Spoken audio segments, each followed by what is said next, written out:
السلام علیکم درنو لیدونکو، هیله ده چې روغ و جوړ اوسئ او د صحت جامې پر تن ولرئ.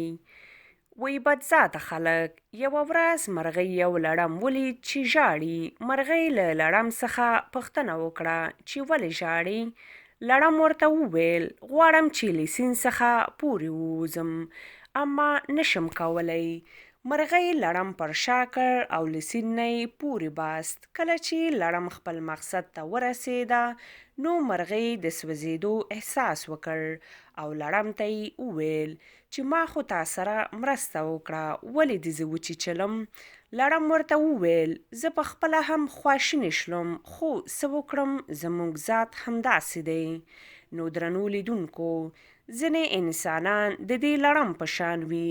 هر څومره چې ورسره صمیمي مینه او ښېګڼه وکړي ذات یې خراب وي.